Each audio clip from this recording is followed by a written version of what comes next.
Hello, this is Matt again. So this will be part two of my media analysis on George Bush's recent comments on immigration reform.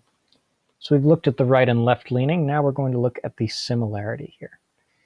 So how are these two similar? We've looked a bit here that they both mention the back taxes, the English proficiency, the knowledge of US history and civics, clean background check also, both very much promote security, which is interesting because, Fox more heavily looked at security here, um, definitely making sure that the country would be protected.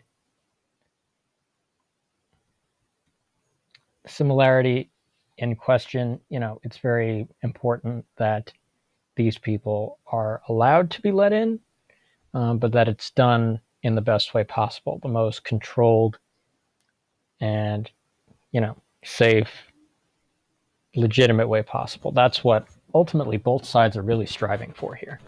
And it's worth talking about how they have similar requirements. The political exposure element is worth bringing up too. We have, in our Spies reading from the class, we talk about how Spies mentions that Dana Mutz questions the assumption that society should encourage exposure to political views.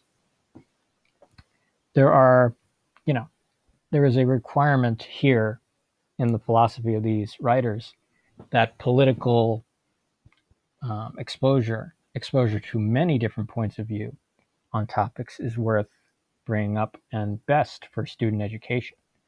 So in this analysis, we definitely see that the similarity is really the most important thing here. All immigrants should have, assimilation, a sense of English proficiency, a knowledge of the history of the country that they're coming to and trying to become part of. And, that they should be checked and make sure that they're not people to be thought of as dangerous. This idea that, this brings up the idea of bias and that there's always going to be some bias on both sides. So it's important to get all kinds of perspectives that lead you towards, as we see here, a similar ideal.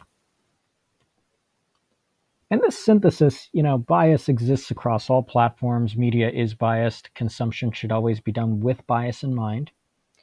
And it's important as a history person myself to consider multiple sources because that's where ideas can counteract and collide with each other, but also bring new, better synthesis of ideas that get us to where we need to go.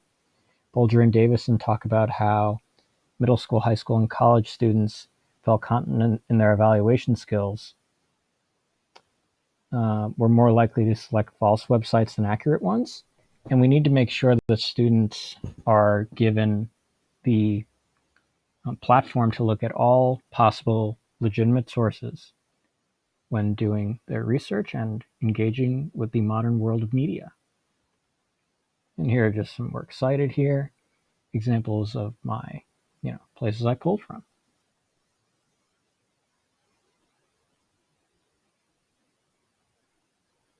So that's going to conclude my media analysis. Thank you so much.